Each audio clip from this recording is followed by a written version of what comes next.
Muy buenas, nuevo episodio de Mentis Project. Llevamos bastante tiempo sin sacar nada, la verdad, que es justo lo que aparece en todas las listas de cómo hacer un podcast como cosas que no hay que hacer, el hecho de sacar los episodios pues sin seguir ningún criterio de timings y demás, pero bueno, ya sabéis que un poco el ADN de este proyecto desde el principio fue la anarquía en cuanto a temas, en cuanto a timings, en cuanto a formatos.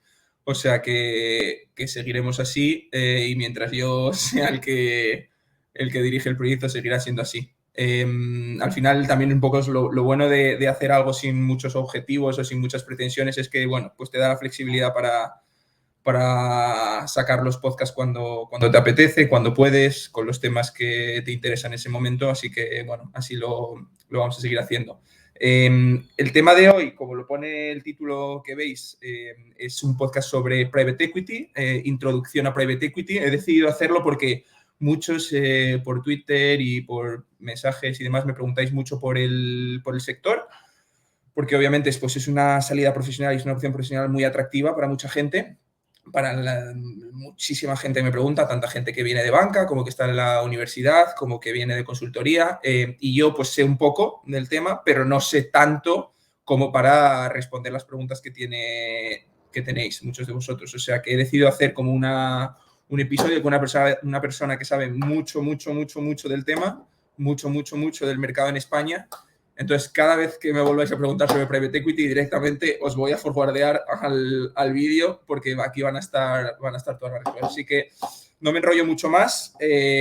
Simplemente comentaros que el invitado de hoy se llama David Bedoya, un tío que está muy activo en Twitter. Os recomiendo que le sigáis si es que no lo estáis haciendo ya. Es director de inversiones de Nazca, que es un private equity mid-market español pues muy conocido y muy activo, y sobre todo últimamente muy activo.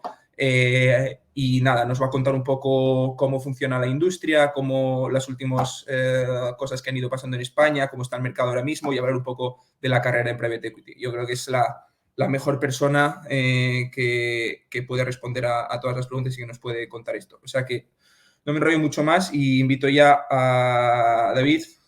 David, ¿qué tal? ¿Cómo estás? Hola Edu, buenas noches, ¿qué tal estás? Todo bien por aquí, Eh, la verdad. Oye, muchísimas gracias por la presentación. Para mí es un honor estar formando parte de Mentis. Creo que la verdad que haces una labor preciosa con todos los chavales y hoy aquí para intentar ayudar a resolver dudas, ¿no?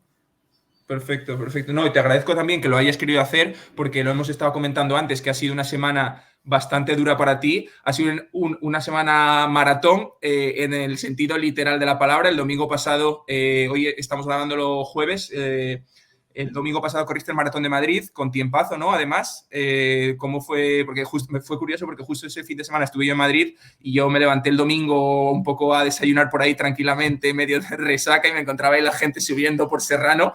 Lo que pasa es que la gente que yo me encontraba iba como 4 o 5 horas, pero tú lo hiciste bastante mejor, ¿no? O sea, ¿cómo fue un poco, qué tiempo hiciste, cómo fue un poco todo? Pues la verdad que fue una carrera fantástica. Es la primera vez que corría yo maratón en Madrid. Había corrido en costa y nunca había corrido en altitud. Y además la primera carrera así tan masiva después del COVID, porque había participado en alguna por oleadas y demás, o colándome federado cuando no lo estoy. Y la verdad que una experiencia estupenda. Salió muy bien, 3 horas 8 minutos, que yo creo que al final, y vamos a hablarlo mucho hoy, en relación a la carrera en finanzas oye, es meterle horas, es meterle sacrificio y mucha constancia oye, pues ir probándote a ti mismo, encontrándote donde estás cómodo. Y la verdad que fue una maravilla de carrera. Tuve la suerte de que yo soy de Madrid, mi familia es aquí de Madrid, mi mujer también estaba y tuve la suerte de estar muy arropado, la verdad. Carrerón, carrerón y la verdad que tiempazo. Así que nada, la verdad que fue una maravilla.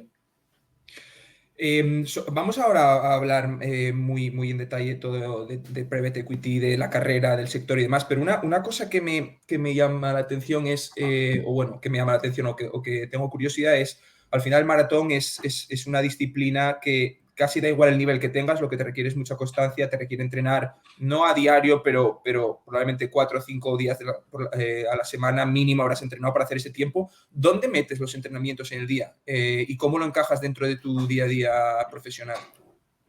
Vale, esto es interesante porque cada caso será un mundo, ¿no? Y además lo bueno que cuando preparas este tipo de pruebas de resistencia, y no solo maratón, ¿no? La gente que hace duatlones o aquabikes o triatlón, Ironman, y además de cualquier sector profesional, se encuentra en una situación parecida. Yo creo que lo primero, la clave es que tengas a tu alrededor mucha comprensión y mucha cultura de deporte. Yo trabajo en Nazca, como has dicho antes, donde hay mucha cultura de esfuerzo. Prácticamente todos los socios hacen deporte. Hay dos de los socios son maratonianos. Con lo cual estas situaciones las comprenden muy bien. Tan es así que, bueno, tenemos incluso un gimnasio en la oficina con monitor que viene todos los días a dar clase, tal. O sea, hay mucho respeto por la cultura de deporte. Yo he metido los entrenamientos en los meses de frío al mediodía, saco una hora, hora y media, tenemos ducha en la oficina, y en los meses de calor por la mañana. Me levanto entre las 6:15 y 6:30 y salgo. Y efectivamente, como dices, normalmente son entre semana 3 días, o lunes, miércoles, jueves, o martes, miércoles, jueves normalmente, y sábado y domingo. Intentando alternar algo de musculación también.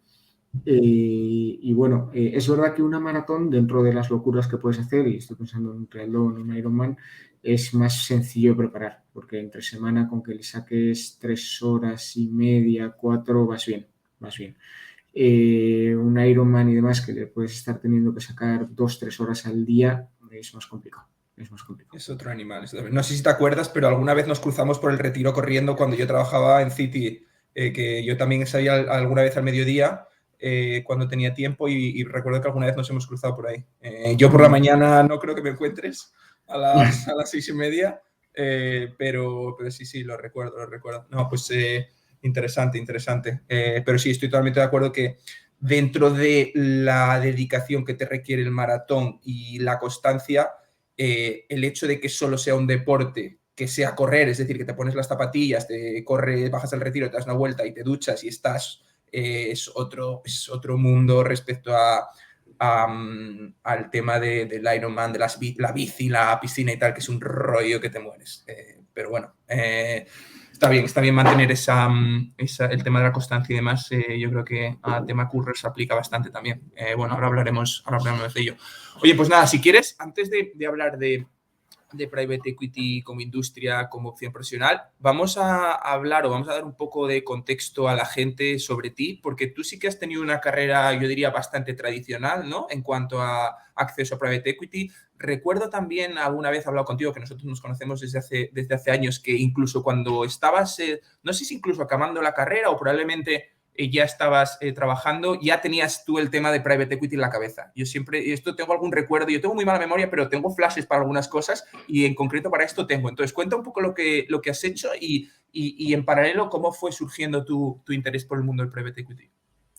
Sí, yo creo que efectivamente he tenido una carrera bastante clásica, ¿no? No soy un caso de éxito que venga de fuera de Madrid y de estudios bueno, pues no centrales de lo que es la industria financiera. Yo soy de Madrid, yo estudié en ICADE, ADE y Derecho, E3, y además tuve la suerte de durante la carrera ir haciendo bastantes prácticas, que es algo bastante común en las universidades privadas.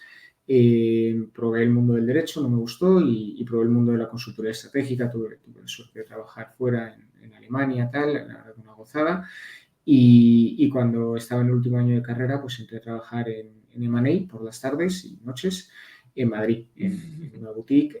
La verdad que tuve pues, la enorme suerte del que te da la primera oportunidad, ¿no? Y bueno, pues cuando terminé los estudios ya me quedé con ellos. Además, bueno, pues es una casa estupenda, ahora mismo es DC Advisory. Que en su Funciona momento, ¿cómo se llamaba? Perdona.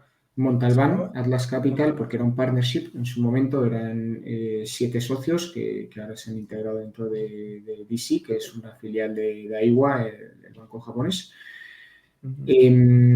Y la verdad que dentro de este equipo, pues hombre, pues yo te diría que es una carrera de M&A clásica, ¿no? Al final, el primer año un poco haciendo de todo, a lo que te requieran y con horarios duros, con muchísimo trabajo, muchísimo esfuerzo, cero deporte.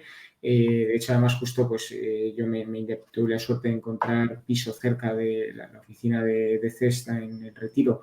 Tuve la suerte de encontrar un piso muy cerquita. Me fui a casa de mis padres con un amigo eh, a vivir allí y la verdad que eran cero deporte, cero cuidarse y era solo work hard, party hard, la verdad. Y son años en los que aprendes mucho de tus límites, aprendes mucho de tu capacidad de sacrificio.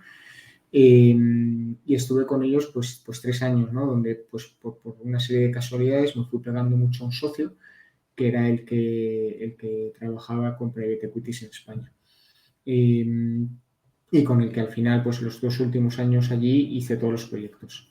Entonces tuve la suerte de coincidir con Nazca 2 veces, dando servicio en 2 proyectos, en uno que no salió y en otro que sí salió, en 2 salidas del fondo, y en los que bueno, pues conocí a distintos socios dentro de la gestora.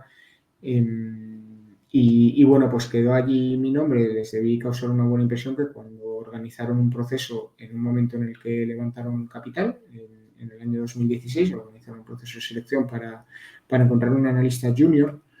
Yo prácticamente era asociado en M&A y en ese momento pues me llamaron a través de un headhunter y la verdad que fue un proceso bastante smooth, ¿no? Porque al final bueno, pues te conocen, entonces a nivel personal, pues más o menos ya saben si encajas o no encajas y a nivel profesional, pues también saben hasta dónde llegas. Evidentemente haces el proceso tradicional de Private Equity, ¿no? Que son, oye, pues entrevista técnica, modelo, defensa de un caso, entrevistas con los directores de inversión, entrevistas con los socios, entrevistas con los socios senior, pero al final pues es verdad que fue un proceso bueno, pues más digerible de lo que podía ser, ¿no? Entonces, Tengo, bueno, tengo un par de después... preguntas aquí, Sí, sí, un par sí. de preguntas de temas, dos cosas interesantes que has comentado. La primera pregunta, lo has comentado así de refilón, que eras casi asociado en Montalbán y estaban buscando un analista junior en Nazca. ¿Cómo cuadra eso? Es decir, ¿era un step down en tu carrera y lo hiciste para luego dar dos hacia adelante? ¿O es que la transición normal es de, oye, ser casi asociado en M&A a analista en Private Equity, o un analista en Private Equity podría haber sido alguien con menos experiencia? ¿Cómo fue esa transición y cómo lo pensabas? Yo primero con mucha humildad. O sea, aquí esto es verdad que cuando te pongas los orgullos encima de la mesa, yo creo que cuando estás cambiando de trabajo es difícil que tragues con según qué tipo de cosas, ¿no?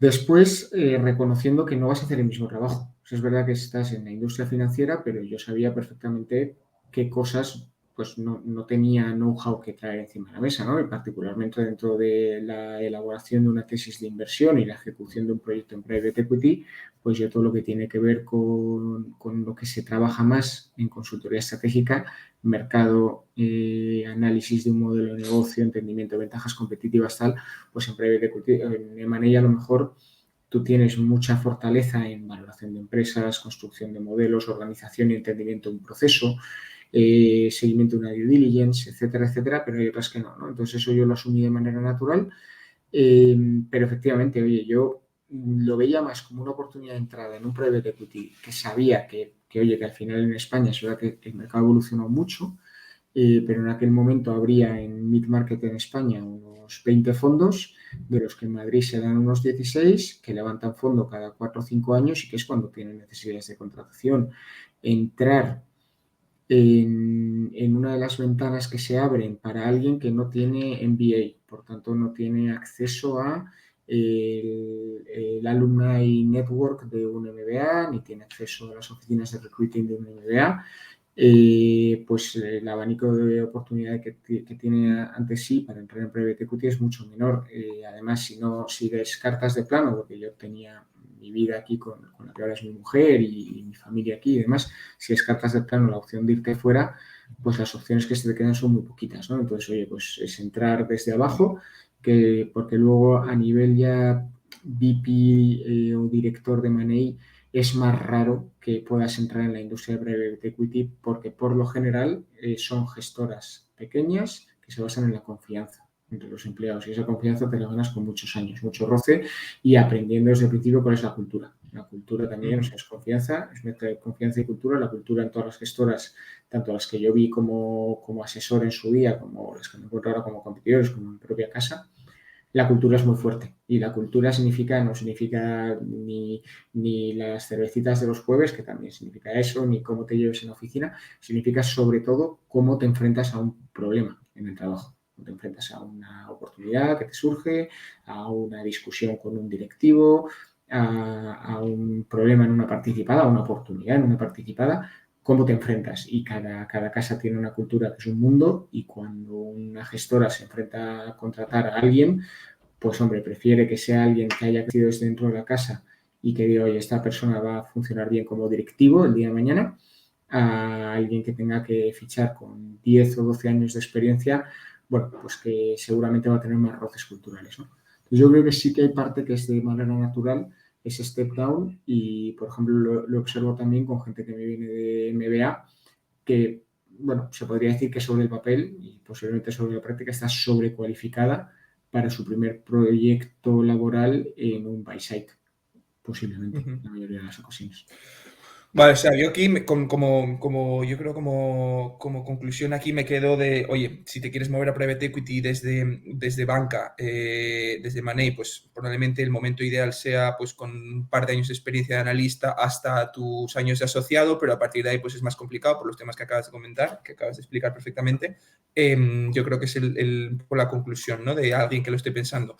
Luego, otra pregunta respecto a recruiting. Comentabas que el proceso tuvo bastantes fases, partes más técnicas, partes más fit, partes de conocer a los socios, pero ¿qué te parece los ciclos de contratación que hay en los private equities americanos? Y voy a dar un poco de contexto a la gente para que no lo conozca. Básicamente, cómo funciona el recruiting de private equity, de los private equities large cap americanos, los que todos conocemos, los Vista, los KKR, Carlyle, etcétera, es que básicamente hay un pool de analistas que entran cada septiembre o cada agosto, ¿vale? De cada año y los contratan y toman las decisiones de contratación un año antes. Es decir, si alguien va a entrar en septiembre de 2022, les entrevistan en septiembre de 2021. Y estos que entrevistan en septiembre de 2021 son los analistas de banca, también ahora están empezando a hacer consultoría, pero sobre todo de banca que llevan un año en el banco. Es decir, por poner todas las fechas, si tú en septiembre de 2022 quieres entrar a un private equity large cap americano, en septiembre de 2020 tienes que entrar como analista en un bulge bracket, en un banco haciendo M&A o leverage finance o lo que estés haciendo, pasar un año en ese banco y en el septiembre de 2021 ir a los procesos de selección para que te hagan una oferta y ya te incorporarás el año que viene. Entonces, una de las caras, bueno, además de que es muy sorprendente que se haga con tanta antelación y demás, lo que a mí me parece verdaderamente sorprendente es lo rápido que son estos procesos, por lo que tengo entendido. Es decir, mandan pues headhunters empiezan a llamar a gente, montan, como yo creo, una entrevista con el headhunter así un poco fit y tal, y montan un super day, donde van a hacer un modelo, van a hacer un caso y conocen a los seniors, y parece ser que últimamente en un solo día se resuelve. Entonces, esto parece que encaja regular con lo que tú comentabas antes de la cultura, el fit, etcétera. Entonces, ¿cómo explicas tú esto? ¿Qué opinión tienes? ¿Qué opinas de esto en general? Sí, yo creo que es importante que lo que yo te he hablado es hace 5 años y sobre todo antes del COVID. Ahora mismo estamos viviendo, se ha intensificado igual después del COVID, pero estamos viviendo una verdadera revolución en toda la industria financiera y es un problema de captación y retención del talento, sobre todo el talento joven. Por diversas razones y se me ocurre alguna, como puede ser la competencia con el sector más innovador, como pueden ser las compañías tecnológicas, la disponibilidad de fondos para lanzar proyectos innovadores, para lanzar startups, para la gente que es muy brillante y otra serie de corporates que representan a día de hoy para muchos jóvenes una oportunidad igual de válida a nivel económico y a nivel de reto intelectual que lo que era la banca y lo que es la banca y lo que es el private equity y además pues tiene otros social benefits y otras condiciones de work-life balance sobre el papel, que luego a lo mejor no están así, sobre el papel, que resultan desde fuera más atractiva. Ante esa tesitura, la reacción de toda la industria, bueno, está habiendo una guerra brutal por captación de talento. Yo creo que nunca, bueno, en los últimos 10 años, que a lo mejor yo he estado más pegado al terreno, no recuerdo que haya habido nunca una inflación de salarios tan potente, ni de benefits, ni de incentivos a largo plazo, y aún así una rotación tan fuerte, no solo dentro de la industria, que eso siempre ha sido muy tradicional, entre distintas casas, porque aquí me pagan más, o allí voy a un equipo que hace no sé qué, sino fuera de la industria. Cada vez se ve más, ¿no? Gente que se va a emprender o gente que se va a un Amazon, a un Google o gente que se va a una startup, se une a otro proyecto. Entonces, ante eso yo creo que los private equities al final, que sus programas de retención de talento están muy basados en el largo plazo, captan talento de manera más prematura, ¿no? Y forman sus equipos muy a largo plazo desde muy jóvenes. Es verdad que con lo que tú me dices de las gestoras americanas, estás hablando de gente que van a fichar ya con un año en el banco. Como estas gestoras al final pues tienen muchísimas redes de contactos, posiblemente al que llaman a través del Headhunter saben si es un tío top performer o no, seguro que lo saben, porque tendrán acceso a las evaluaciones internas del banco o alguien se lo habrá remitido, y saben y habrán hecho un buen análisis de su background académico, su historia detrás, sus ambiciones, y saben que es un tío o una tía que al segundo año de banca, si dice que quiere hacer private equity, irá y hará private equity e intentará despuntar, ¿no? Entonces ahí es verdad que se anticipan un poco en el proceso y sobre todo lo que a mí me sorprende más es que son reclutamientos que tienen un carácter muy recurrente, ¿no? Que a lo mejor eso pues, no era tan habitual hace 15 o 20 años, que KKR todos los años en Europa contratase a 10 o 15 personas. Pues eso no pasaba, ¿no? Ahora, ¿qué pasa? Que claro, ahora estamos hablando de que son gestoras que ya no tienen una o dos estrategias paneuropeas, sino que tienen múltiples estrategias que vienen de distintos bolsillos y que dicen, oye, yo tengo equipos, al final son todos equipos pequeñitos, equipos de las unidades de decisión son pequeñas, pero son muchos bajo el mismo paraguas y eso les da una capacidad de acceder a un pool de talento brutal. Interesante. Sí, o sea, es curioso. Yo estoy de acuerdo que lo que estamos viviendo, yo diría, los últimos 18 meses de competencia por talento en la industria es salvaje y lo que tú dices que es la diferencia principal respecto a hace 10 años es que ahora hay tíos en otros sectores que te pagan y te pueden pagar igual de bien, y tienes un work-life balance, como tú dices, sobre el papel mejor y opciones de staff. Nunca ha sido tan fácil levantar dinero para la empresa. O sea, yo creo que es la explicación básica, ¿no? La competencia de otros sectores. Pero bueno, vamos a pasar ya, vamos a dejar el tema del recruiting al lado, seguro que es alguna cosa más luego, que de hecho ya tengo en mente, pero bueno, lo vamos a comentar luego mejor. Pero vamos a hablar un poco del tema de la industria en sí y de lo que es un private equity, porque yo creo que mucha gente oye hablar de private equities, ve transacciones de private equity, lee historias en las noticias sobre private equity, pero vamos a definirlo y a explicarlo de la forma más sencilla y clara posible. Y hemos comentado aquí, lo habíamos comentado antes, empezar primero por qué no es un private equity, ¿vale? Y que tienes aquí apuntados o habíamos hablado unos cuantos puntos interesantes. Entonces, lo primero es, ¿qué no es un private equity? ¿O cómo no definirías un private equity? ¿Cuáles son las misconceptions típicas cuando la gente piensa en private equity? La primera y fundamental es que por lo general, porque hay operaciones que sí pueden entrañar esto, pero por lo general no se invierte en bolsa. Y si se invierte en bolsa, desde luego no se invierte en bolsa como un asset manager de renta variable. O sea, pues se pueden hacer operaciones en bolsa en las que tú saques una compañía de cotización para su gestión.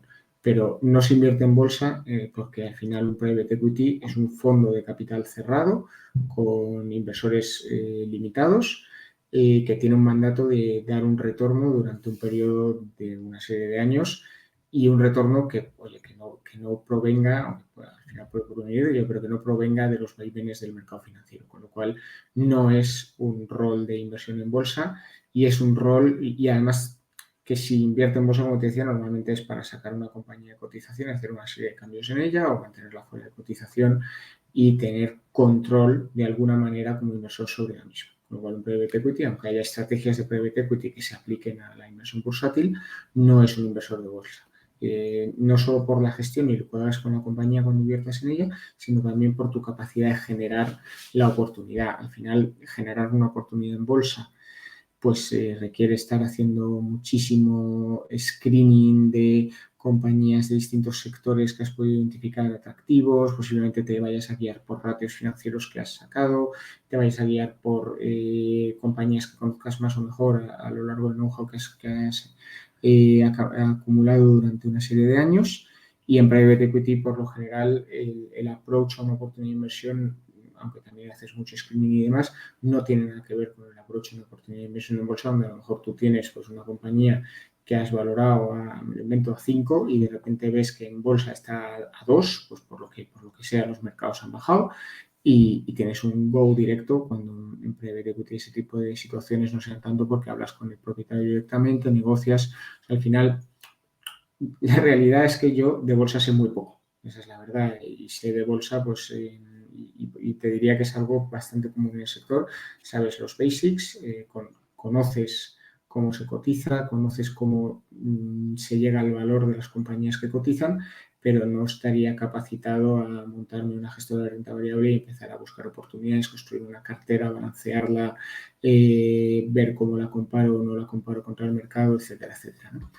Una curiosidad aquí sobre el tema porque sí que es cierto que este caso que comentas de mirar compañías públicas para llevártelos a privadas, lo típico que se dice un take private o un public to private, o depende cómo se llame. El otro día, no sé quién me contaba, no me acuerdo ahora mismo, que las gestoras de private equity grandes extranjeras que hay en España, o no tiene por qué tener presencia aquí, pero que miran España, que están cansadas de recibir pitches de todos los bancos de inversión de public to private, o sea, DEX, haciendo un take private de todas las compañías del IBEX 35. O sea, es en plan de take private de Celix, bueno, Celix no sé, pero de todas, y es porque, como curiosidad, porque por tamaño España es un país de pymes. Y entonces, pues no sé quién está aquí presente aquí en España, está Zinben, yo creo, ¿no? Permira y esta gente, pues se quedan sin nada que hacer. Pero justo me contaban, están todos los bancos españoles, o sea, perdón, todos los bancos de inversión, con todos los analistas haciendo take privates de todas las compañías del IBEX, que también es como, bueno, no sé cuántas saldrán de esta. Pero perdona, no te corto. ¿Qué más no es un private equity? Otra misconcepción habitual es que tampoco somos un fondo de venture, o sea, es decir, no estamos un fondo de capital riesgo tradicional, no invierte en compañías que estén haciendo, que tengan muy pocos ingresos, que necesitan mucho capital para crecer y para convertirse o no el día de mañana en un negocio. Esto ya va de estrategias de inversión, pero podemos definir como lo habitual y lo estándar en capital riesgo es hacer carteras de entre 8 y 12 participadas. Claro que si una o dos de esas 8 o 12 bueno, pues pierdes el dinero, tienes un write-down, o que write-down es que si tú has invertido 10, pues que retornes a tus inversores 9, que retornes menos, y write-off es que retornes 0, ¿no? Pues en un fondo con 10 compañías, si en una retornas 0, es muy difícil ya, o sea, matemáticamente, para que sea un fondo exitoso, para que sea un fondo de rentabilidad, hablando a 10 años vista, ¿no? Pues rentabilidades superiores al 20%, es muy difícil matemáticamente que lo consigas, ¿no? Necesitarías pegar, con perdón, varios petardazos en otras que te compensen esto, ¿no? Mientras que hay estrategias de venture capital que a lo mejor pues diversifican mucho más la cartera y juegan más a la opcionalidad. Ese es un tema ya de gestión del portfolio, de gestión de tu estrategia inversora, pero también hay un tema de know-how. Y es, oye, un fondo de capital riesgo, por lo general, las capacidades que tiene internas de análisis, de entendimiento de los modelos de negocio, entendimiento de los mercados, donde compiten las compañías en las que vas a invertir o en las que estás analizando, no tienen nada que ver con las capacidades que tiene un venture capital. O sea, posiblemente si tú ves un deck de un fondo de capital semilla, un fondo de emprendimiento, y lo comparas con un deck, con un libro de inversión de un private equity, posiblemente el principal. Todos los capítulos estarán en ambos, o sea, se analizará pues, el mercado, la compañía, el equipo, cómo ha evolucionado financieramente, cuál es el plan de negocio y cuál es la ruta de salida para dar liquidez a tu capital, y cómo vas a estructurar tu transacción. Pero posiblemente en ese libro de inversión de un venture capital, la parte del plan de negocio y de por qué esta compañía va a escalar, y puede ser un negocio global, un negocio que pues, multiplique por varias veces el dinero invertido, estará mucho más trabajada que en mi caso, donde, oye, por supuesto, el plan de negocio se trabaja, pero todo el análisis anterior de por qué la compañía es buena, el mercado es bueno y el equipo es bueno, está muy trabajado también, ¿no? Yo creo que son capacidades distintas las que necesitas, ¿no? Si quieres, y por irme también un poco a lo que sean los papeles, oye, pues el fondo de Venture tiene un poquito más de innovador, más de emprendedor, más de alguien pues que está más pegado a las últimas tendencias en cualquier industria, y el fondo de capital riesgo pues sobre industrias y servicios más consolidados, ¿no? Yo aquí un punto que me gustaría hacer también, porque muchas veces esto lo comenté alguna vez, no sé si alguna vez por Twitter también, cuando tú ves, yo creo que una forma, de esto que estás explicando, creo que una forma de bajarlo a la tierra o de poner un ejemplo concreto es, a ti en Carlyle, si haces un cero en una compañía de tu portfolio y eres el partner que la ha hecho, probablemente te echen, pero en Sequoia, que es un venture capital, te echan porque te pase por delante un unicornio y no hayas invertido, que es totalmente distinto. Entonces ya ves cuál es el incentivo, porque muchas veces dices en Venture Capital, dices, tío, ¿cómo han metido este dinero a esta valoración en este negocio? Y es porque ese tío lo que tiene miedo es que esto dentro de 3 años valga 10 billions, es que ya ni unicornio. O sea, porque es que unicornio, el otro día leía que hay 800, unicornio, entendido para la gente que nos esté escuchando, de más de 1 billón de valoración. Ahora ya, pues es unicornio ya no tiene ni gracia. Hay que los deca unicornios o Uber, el otro día lo he escuchado, Uber Unicorn o algo así, ¿no? Entonces, yo creo que esto es un buen ejemplo de lo que tú estabas explicando, de por qué no te puedes permitir hacer un cero en un fondo de private equity si quieres hacer pues una rentabilidad buena, y sin embargo en un venture capital te puedes permitir muchos ceros siempre y cuando hagas 40 times o 30 times o 20 times en otra compañía, ¿no? Pero bueno, ¿qué más no es un private equity?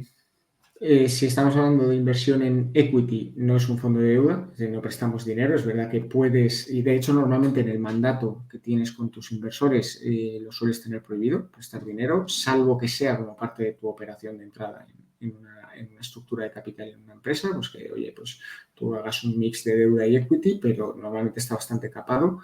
Aquí de nuevo es un tema de rentabilidad. Al final, el perfil de rentabilidad que busca un private equity es distinto al perfil de rentabilidad que busca un fondo de deuda o un banco, que a lo mejor está en el high single digit o incluso en el low double digit, y el private equity, y hablo tradicionalmente, luego hablaremos un poco en torno al mercado, pero tradicionalmente el private equity está más cercano o por encima del 20%, ¿no? De nuevo, y esto lo hemos hablado muchísimo tú y yo, además tú tienes una frase muy buena para escribir esto, que una compañía sea mala desde un punto de vista de equity no significa que sea mala desde un punto de vista de crédito, y al revés. Hay compañías que pueden ser malas desde un punto de vista de crédito y muy buenas desde un punto de vista de equity. Y son situaciones que normalmente, cuando estás en una operación y estás transaccionando, te generan muchas frustraciones porque estás en la vorágine del análisis y de la ejecución de un proyecto, y se te olvidan, ¿no? Te cuesta tener los pies pegados al suelo, ¿no? Y te pueden pasar, pues por ejemplo, tú imagínate que estás viendo una compañía de servicios que quieres financiar con la estructura de entrada clásica de private equity, donde, oye, metes capital y además metes algo de deuda para beneficiarte del apalancamiento, incluso para que haya una reinversión de los gestores y que se beneficien ellos también del apalancamiento para tener más porcentaje de capital arriba. Y a lo mejor, pues imagínate que es una compañía de servicios que está creciendo, pues ponte al 20%, que se basa mucho en las personas, internacional, tal, que no tiene activos. Que no tiene activos. Es que te iba a dar ese ejemplo. Es que te iba a dar ese ejemplo de para un creditor quiero activos físicos que pueda hacer enforcement y quedarme con ellos, y tú, como una inversión de equity, quieres un asset light, porque eso va como un tiro en el Correcto, equity. porque yo me fijo mucho en la generación de caja, y decir, oye, mira, es que aquí no voy a tener que gastar CAPEX y de lo que dice la compañía que gana, que hace de beneficio al año, el EBITDA, pues eso va directa a reducción de deuda, generación de caja, ¿no? Y a lo mejor pues el fondo de deuda dice, oye, no, sí, a mí me parece muy bien que sea un beneficio muy cash, un EBITDA cash-like, pero yo luego si hay un problema no tengo de dónde tirar, ¿no? Entonces ahí se produce una tensión y no tiene por qué ser ni un mal proyecto para el equity, no significa eso, pero no es un proyecto que encaje con la deuda. Y al revés también puede pasar. Hay situaciones que son contrarias, donde hay compañías que a lo mejor tienen hidden values, que desde un punto de vista de un inversor en deuda, se pueden explotar mucho mejor que desde el punto de vista de un inversor en equity. Pues todas las compañías que a lo mejor llegas te formas una opinión sobre cuál es la valoración del negocio, me lo invento 100 y llegas a la conclusión de que de esos 100 pues tiene 120 de deuda, me lo invento, ¿no? Bueno, pues a lo mejor es un muy buen deal para comprar esa deuda a descuento y quedarte con el principal acreedor, empezar a ejecutar garantías y haces una muy buena rentabilidad. Desde un punto de vista de equity posiblemente ahí no te meterías, pero desde un punto de vista de deuda, pues es un negocio fantástico, no lo sé. Pero desde luego no es nuestro objetivo como un fondo de private equity. Fundamentalmente hay un tema de riesgo-beneficio, como te he comentado, de expectativa de rentabilidad y luego de know-how también, de cómo enfocas un negocio, un caso de inversión, ¿no? Y luego, por último, otros dos casos que ataco un poco más rápido de qué no somos.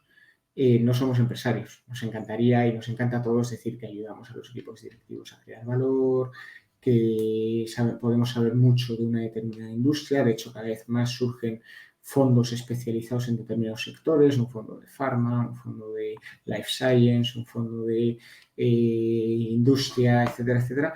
Pero por lo general, incluso en esos que están especializados, tienen su equipo de ejecución de operaciones, su equipo de monitorización de las inversiones y si acaso tendrán un equipo adicional de operating partners, socios operativos, que son los verdaderamente expertos en ese negocio y que ayudarán siempre al equipo directivo a tomar las mejores decisiones de gestión. Pero por lo general un private equity, tomar riesgo de gestión no lo suele hacer, va contra su sino, porque al final reconoces tus propias limitaciones. Tú cuando inviertes en un activo e inviertes en las personas que forman parte de él y en su mejor juicio para tomar decisiones y es difícil es muy raro que tomes riesgo de gestión. ¿Qué significa riesgo de gestión? O sea, tú puedes ir tú imagínate que hay que tomar una decisión entre ir a una decisión estratégica, ya no te digo del día a día, estratégica, de abro este producto en Alemania o en Francia. Bueno, pues ayudarás mucho al equipo directivo a que tome la mejor decisión, les contribuirás con tu análisis, incluso puede que pagues unos consultores que te hagan el estudio de mercado y concluyan lo que sea, ¿no? Y que te digan además que desde un punto de vista accionarial lo que tiene más valor es Francia, pero la decisión final la tomará el gestor, no tomas tú, porque luego de cara a tus inversores puedes tener muchos problemas, ¿no? Al final aquí tú tomas decisión de inversión, no de gestión del negocio y del día a día. Y aquí te estoy hablando de una decisión estratégica de mucho calado, pero decisiones del día a día que son muy tentadoras de tomar, también te sueles mantener al margen. Típica decisión de, oye, los bonuses de este año, que se discuten en el Consejo de Administración, pero que no entras a hablar de ellas. Los bonuses de tipo comercial. Si contratamos a este perfil o a este otro en la participada, si amplío o no amplío la línea de CAPEX, no sé, o sea, son decisiones de gestión que dentro de unos baremos tú no entras. Dentro de unos baremos tú no entras. Y Y una desde pregunta, luego, una pregunta aquí, porque esto es interesante. Y decís que no influís al equipo, no influís, tomas la pero decisión. sí, sí, no tomas la decisión, perdón, estaba desdiciéndome, no tomas la decisión porque la decisión la toma el equipo directivo, siempre y cuando tengas un equipo directivo con el que estés cómodo. ¿Qué hay de comprar una compañía y cambiar el equipo directivo? ¿Cómo de común es? ¿Eso sí que lo hacéis o es algo que lo que tampoco estáis cómodos? O... Sí, esto se hace. Es una decisión de riesgo, o sea, cuando tú te haces el mapa de riesgos de una operación, pues hay un riesgo que siempre evalúas, que es el equipo directivo y la necesidad de cambio del equipo directivo. Y ahora entro, ¿qué significa cambio? Es algo que añade riesgo a la inversión, porque a lo mejor la inversión tú has analizado su historia y su situación actual y te has enamorado de ella, y tocar lo que ya funciona, por lo general, añade riesgos a la ecuación, ¿no? A lo mejor lo tocas porque no funciona lo que hay y crees que con esta persona que has traído o con estas 3 personas que vas a traer, lo vas a corregir y vas a dar muchísima rentabilidad al proyecto. Cambios en el equipo directivo, y esto es muy importante, y además ya nos da casi pie a entrar luego en el siguiente bloque. No es solo coger al que es director general, quitarle y poner a otro. Es que a lo mejor que esto pasa mucho con la pyme española, ¿no? Pues que a lo mejor hay empresas que han pasado en muy poco tiempo de facturar 5 o 10 millones de euros a facturar 40 y que muchas de las decisiones siguen pasando por la mesa del director general del día a día. Cambiar el equipo directivo es coger a esta persona y decirle no. Ahora vas a funcionar con un comité de dirección, vas a tener un director de operaciones, que vas a darle responsabilidad de autonomía, vas a tener un director de recursos humanos, vas a tener un órgano al que vas a someter a debate decisiones que tú antes tomabas tú solo. Eso es un cambio en la gestión. Es de menos riesgo, evidentemente, que quitar al gestor, ¿no? Pero estas son decisiones que se toman tanto, por supuesto, las profesionalizaciones de compañías, y ahora entro un poco a por qué se toman ese tipo de decisiones, como la decisión de quitar a la cabeza o quitar a figuras clave. A veces forman parte de tu tesis de inversión original, como te decía antes, pues porque pienses que hay algo que va mal, tal. Otras veces son sobrevenidas, pues porque ha habido alguna desviación en el plan de negocio, porque ha pasado algo por el camino. Eh, pero al final intentas añadir tu granito de arena a la profesionalización de la compañía, ¿no? ¿Y esto por qué puede ser? Pues por las situaciones en las que te encuentras muchas veces es o bien porque directamente el equipo que hay actualmente para hacer la transacción contigo lo ha exigido, pues personas mayores que quieren dar un paso atrás, que quieren dar, esto nos lo hemos encontrado también, familias que a lo mejor está la primera generación en la gestión, la segunda generación es de nuestra edad, tiene 28, 32 años y el padre no le ve, o la madre no les ve preparados.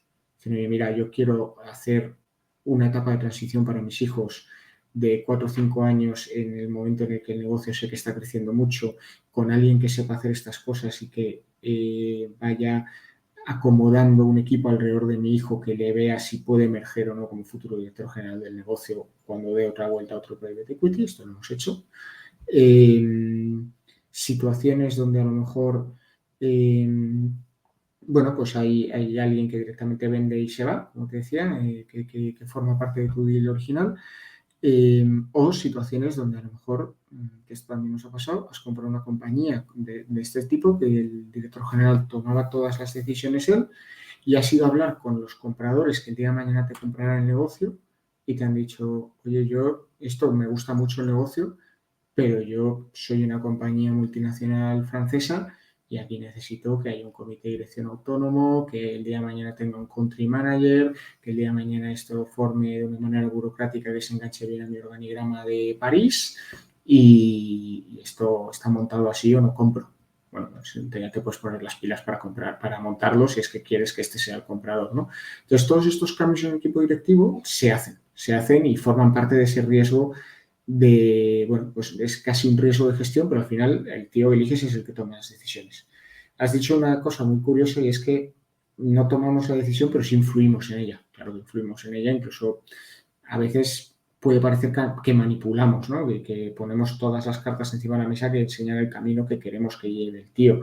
Evidentemente, o sea, al final estamos buscando el mejor retorno para nuestros inversores, pero intentamos que la decisión de gestión la tome el equipo gestor, no nosotros, porque no sabemos el negocio, no estamos en la compañía y por mucho que hagamos un seguimiento muy cercano del negocio, el que está el día a día en la oficina, levanta la persiana, habla con los clientes, con los proveedores, discute con los empleados, es el equipo. Yo veo números en una pantalla. Yo creo que este tema que estabas hablando ahora es un poco el primero de los puntos que habíamos elegido como lo que sí es un private equity, ¿no? Que es la profesionalización de la compañía, de la gestión, sobre todo yo creo en vuestro rango de actuación, ¿no? Que vosotros estáis en el mid to low market, yo diría, ¿no? Y por lo tanto ahí es donde más trabajo hay que hacer en ese ámbito. ¿Qué más cosas sí es un private equity o sí hacéis un private equity? A ver, efectivamente, yo creo que hay que entender bien primero los rangos que hay de inversión, ¿no? Porque evidentemente nosotros estamos ubicados en un tamaño de inversión que está en ese mercado pequeño-mediano en España. Pero un private equity lo primero que es una fuente de liquidez más, una fuente de liquidez de las que hay disponibles a disposición de un equipo gestor o de una familia para aportar capital al negocio o para vender sus acciones, ¿no? Entonces esto pues les permite o bien dar salida a otros socios que tengan. Pues nosotros acabamos de hacer una operación donde pues eran el CEO era el hijo del fundador y el fundador había fundado el negocio con sus hermanos. Bueno, pues él se ha aliado con nosotros para comprar a sus tíos y a su madre. Y entonces él se ha quedado pues como único accionista de la familia junto con nosotros en el capital, ¿no? Bueno, pues esto a lo mejor la compañía no tiene tamaño para salir a cotizar, el volumen de operación que había para comprar a sus tíos no hacía viable financiarse con un banco, ir a un banco y decir, dame dinero para comprar a mis tíos, y la persona pues no tenía el dinero ahorrado para comprar a su familia, ¿no? Pues entonces se asocia con un private equity y tiene una vía de dar liquidez, dar salida a su familia, ¿no? Cumples una función económica, que es la que tú has dicho. Primero, profesionalizas una compañía que te permite darle encaje a lo mejor a negocios que están teniendo problemas para crecer o que pueden crecer de manera más rápida, darles encajes luego en una gran multinacional que en teoría pues, conseguirá más eficiencias o hará que el mercado funcione mejor, en teoría, sobre el papel. O puedes consolidar un sector. Esto ha pasado mucho. En España se ha visto en bastantes sectores que a lo mejor por lo que sea, pues eran sectores que podía haber economías de escala y se ha identificado desde un fondo de capital y ha cogido y ha dicho, oye, yo estoy viendo aquí, por ejemplo, pues algún play de consolidación que se ha hecho últimamente muy famoso en temas de agricultura, distribución de producto agrícola fresco. Se ha hecho en la naranja, en cítricos, se ha hecho en berries. Pues estos son, pues había explotaciones agrícolas muy pequeñitas y ha llegado un inversor y ha comprado 10 del tirón, las ha juntado todas y eso pues le ha permitido tener poder de negociación frente a los mercas, pues Mercamadrid, Barcelona, etcétera, etcétera, como frente a los supermercados y teniendo un mejor margen, etcétera, etcétera, ¿no? Y esto pues luego ha colocado el bicho y se lo ha pasado a otro fondo más grande, ¿no? O a lo mejor ha habido plays de consolidación, bueno, el de las torres de telefonía con Celnex, ¿no? Pues va a ser uno de los, el que siga este mundo por la prensa, pues lo ha seguido mucho como un proyecto casi infra-like, que algún socio de algún banco no era socio cuando empezó con este tipo de proyectos y que le ha ido una carrera maravillosa. O sea, lo que ha pagado Celnex de fees de asesores en los últimos 5 años, tío, o sea, no te lo puedes imaginar. O sea, ha sido claro, pero bueno, ha sido ir comprando torres eléctricas para al final, bueno, pues dar un servicio de las telefónicas, ¿no? De hecho, hoy en día, si te crees si crees que el valor es lo que vale en bolsa, vale más que Telefónica. Ahora mismo el negocio de alquiler de las torres de telefonía para Telefónica vale más que el propio negocio de la comercializadora, ¿no? Es sorprendente. Entonces, bueno, pues solucionas un problema, consolidas un sector y luego también puede ser una vía de solución de problemas estructurales en un negocio. O bien porque hay una situación de tensión entre deuda y equity y haya que aportar algo de equity para dar solidez a un balance y arreglar problemas de fondo de sostenibilidad de un negocio que es sano, pero que no es sostenible, como está financiado actualmente. O bien porque el caso que comentábamos antes sea un negocio que está en un buen mercado y que la compañía, por lo que sea, está muy bien posicionada para aprovecharse del mismo, pero tiene una estructura de costes mala, hay que tomar decisiones duras que la familia no se atreve a tomar, pues abandonar un país, son los casos feos, ¿no? Pero también te los puedes encontrar, cerrar una unidad de producción.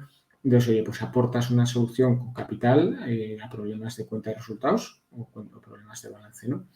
Al final, yo creo que tu manera de actuar como inversor dependerá mucho del mandato que tengas, y hemos tocado varios casos, ¿no? Pues si es un fondo de capital riesgo de crecimiento, posiblemente hagas más pues ejecuciones del tipo de comprar capital o hacer ampliaciones de capital para consolidar el crecimiento o hacer ampliaciones de capital para comprar otros competidores. Si eres un capital riesgo estilo infra-like, pues a lo mejor te entra más un estilo de inversión como los que han hecho los de Celnex, pues a muy largo plazo.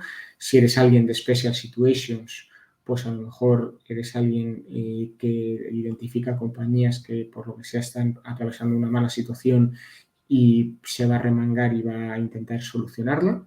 Y todo eso al final determina el nivel de riesgo que estás tomando por un lado y tu expectativa de retorno. Posiblemente un fondo de infra pues que va a muy largo plazo, su expectativa de retorno sea más baja. Un fondo de crecimiento pues puede estar en un 20% aproximadamente, y un fondo de situaciones especiales que se está jugando que la compañía pueda quebrar, pues tenga una expectativa de retorno más alta, ¿no? Que se puede medir en caso en TIR, ¿no? Como lo quieras medir. Exacto. No, yo creo que esta explicación cualitativa de yo diría que esta sección no es tanto lo que es un private equity, sino lo que hace un private equity, y creo que está muy claro. Y ahora vamos a lo que es un private equity. Quizá esta parte es un poco más como la parte más legal, o la parte más de estructura, o la parte más de la naturaleza de qué tipo de compañía, qué tipo de entidad es un private equity. Entonces, yo creo que aquí habíamos dicho antes discutir un poco el concepto de gestora, qué es una gestora, qué es lo que hay debajo de la gestora, los distintos fondos, qué características tiene un fondo de private equity que no tiene un fondo de mercados públicos en cuanto a investment period, lockups, periodos de lockup y todo este tipo de cosas. Entonces, ¿cómo explicarías tú de manera, pues, la estructura legal sí, yo creo que la estructura legal y cómo se organiza un private equity como empresa? Lo primero que formas es una gestora, que no deja de ser una compañía, una sociedad limitada, que tiene su cuerpo normativo en España, pues bajo la CNMV y bajo un cuerpo normativo específico. En otros países también están regulados por los organismos reguladores de mercados de valores, que no deja de ser simplemente una sociedad que forman los responsables de inversión el día de mañana de los fondos, ¿no? Esa gestora va a ser la que va a levantar el dinero, hacer fundraising, que no deja de ser simplemente ir a buscar inversores que, a través de un vehículo que va a colgar de la gestora, que la gestora va a tener una participación de él, vayan a meter dinero en ese vehículo. Ya explico muy bien qué significa eso, y la gestora va a tener un mandato de inversión y gestión de ese vehículo por el que va a devengar unos honorarios. Va a cobrar a ese fondo que se ha formado con el dinero de todos los inversores, le va a cobrar un porcentaje anual por gestionar ese dinero. Ese fondo, que yo creo que has comentado de manera muy, muy acertada, son fondos por lo general cerrados, es decir, son fondos que nacen, son socios. Un fondo al final no deja de ser otra sociedad más, otra SL más especial. Bueno, son fondos de capital riesgo que tienen su denominación societaria concreta, pero no dejan de ser también vehículos de responsabilidad limitada, cuyos dueños pues son los socios de ese fondo, que pues está la gestora y está el resto de partícipes limitados, que por lo general pues tienen unos compromisos de hacer ampliaciones de capital en ese vehículo cuando se produzca una operación, y no tienen por lo general cortapisas para quebrar el mandato que han conferido a la gestora a la hora de tomar decisiones de inversión. Volviendo atrás, tienes la gestora arriba, el fondo abajo, donde la gestora tiene una participación y el resto de inversores tienen otra participación. Cuando va a haber una operación, ese fondo pues hace una llamada a todos sus accionistas para que pongan dinero y se pueda pagar la operación. Vamos a poner, porque yo creo que mucha gente lee mucho sobre el tema de private equity en inglés y demás. Yo creo que por un poco comentar los términos en inglés, que yo creo que a la gente le puede sonar, y me corrige si estoy cometiendo algún error, pero básicamente este fondo, bueno, es el fondo, lo que tú comentas, que yo en mi cabeza es como una filial de la gestora, de la cual la gestora tiene un porcentaje como GP, como General Partner, que es como se denomina a la gestora por su rol en el fondo, y luego tienes lo que tú dices, los inversores, que son los LPs, los Limited Partners. Tienes un General Partner, GP, y los Limited Partners. Y cuando David comenta el tema de la ampliación de capital, lo que está refiriendo, que se suele decir, es un drawdown de los fondos, básicamente, ¿no? Es decir, correcto. Tú cuando levantas un fondo, tú como GP y tus inversores como LPs hacen un commitment de dinero, es decir, oye, nosotros te garantizamos que si levantas un fondo de 500 millones, cuando tú requieras de ese dinero para hacer una inversión o varias inversiones, vamos a hacer un capital call, tú vas a hacer drawdown de ese dinero, prorrata por tu parte. Entiendo que es prorrata, ¿no? Sí, es Por la prorrata por la participación de cada participación en el uno. fondo. Exacto. No estaba seguro si me entiendo. Ok, prorrata. Y ese es el dinero que luego se invierte. Es más que nada porque lo que ha descrito David es como la parte teórica, legal, perfecta, y un poco por ponerlo en términos que la gente suele escuchar cuando escucha GPs, LPs, drawdown, capital call, todo este tipo de cosas. Sí, efectivamente, yo creo que es importante porque aquí hay mucho anglicismo y hay mucha terminología. Es importante entender también un poco qué significa que levantes el dinero, qué significan los compromisos de capital, ¿no? Al final, tú cuando ya haces un roadshow, vas conociendo inversores que están especializados o no en hacer este tipo de inversiones.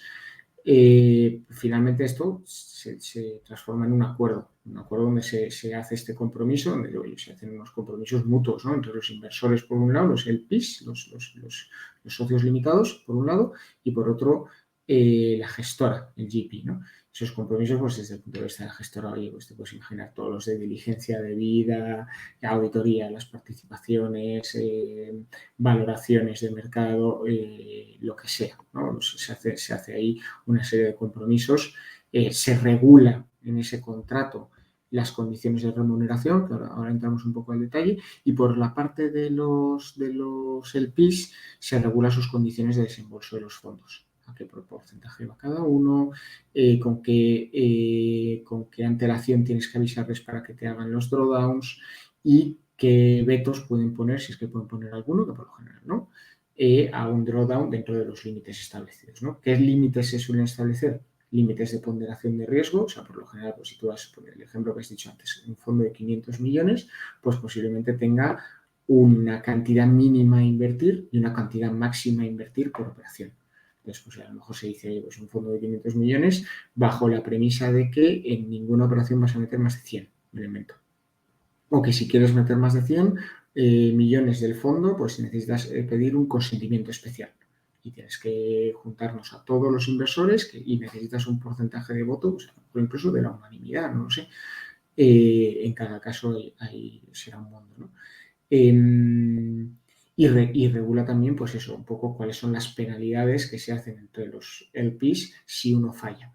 Eso significa que el LP, y aquí me meto en un terreno que a lo mejor conozco menos, pero eso significa que el LP tiene el dinero en un cajón esperando durante el periodo de inversión del fondo a que tú lo llames el dinero y te lo desembolse, no. El LP normalmente estamos hablando de, hay también gente que es el LP inversor particular y hay algún fondo de deuda español que tiene inversores particulares, como el PI, no es lo común, pero hay gente que lo tiene así y con éxito, porque nunca les han fallado, o family offices, pero por lo general estamos hablando de grandes inversores que tienen bolsillos específicamente alocados para hacer este tipo de inversiones y oye, aunque evidentemente nadie te promete nada, tú corres el riesgo, igual que ellos corren el riesgo contigo de que tú hagas una mala operación, tú corres el riesgo de haber elegido un mal socio, ¿no? No conozco casos de que haya, o sea, sí que ha habido retrasos en un capital call que se han cubierto con financiaciones puente y demás, pero casos de alguien que haya fallado en España, por lo menos, yo no conozco casos. En ese mandato, lo que, como te decía antes, el fondo se levanta por un tiempo de vida determinado. Y bueno, pues pongamos el caso ejemplo, normalmente 10 años, ¿no? Un fondo de 10 años. Y esos 10 años se divide a su vez en dos periodos, un periodo de inversión y un periodo de desinversión.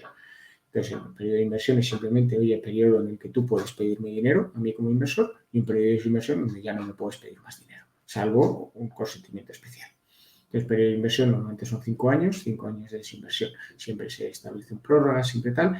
Y luego, además, esos periodos van a servir también para fijar la regulación, para fijar la remuneración que tiene la gestora, que tiene el GP. Por lo general, en el periodo de inversión se devenga un fee, un porcentaje sobre todo el capital comprometido, que los inversores pagan pues trimestral, semestral o anualmente a la gestora hace drawdowns, pide dinero para devengar sus honorarios durante esos 5 primeros años sobre el total del capital comprometido. Durante los 5 siguientes años, pues ya hay un mundo ahí. A veces es sobre el valor de la cartera, a veces es sobre el valor invertido. Es decir, oye, macho, si yo te he dejado 500 millones y al cabo de 5 años lo has invertido 200, yo no te voy a pagar fee sobre los 500, que ha habido 300 millones de mandato que tú no has hecho caso. Pues eso Perdón, por aclarar aquí el punto, porque lo explicaste bien al principio, pero luego diste un ejemplo que no sé si va a quedar claro. Cuando se compran las management fees, que es el típico en private equity, que esto ha ido cambiando, pero históricamente siempre se decía que era como un 2% de los activos bajo gestión, en el periodo de inversión, que son estos 5 años, se calculan sobre el total del dinero comprometido, no sobre el dinero que estés haciendo drawdown, básicamente. Y eso también es... bueno, hay muchas razones, pero una obvia es un tema de incentivos también, ¿no? De que si solo cobraras por drawdowns, pues estarías haciendo drawdowns y estarías igual persiguiendo operaciones. Bueno, tema de incentivos en este mundo los hay si te pones a buscar por todos lados, ¿no?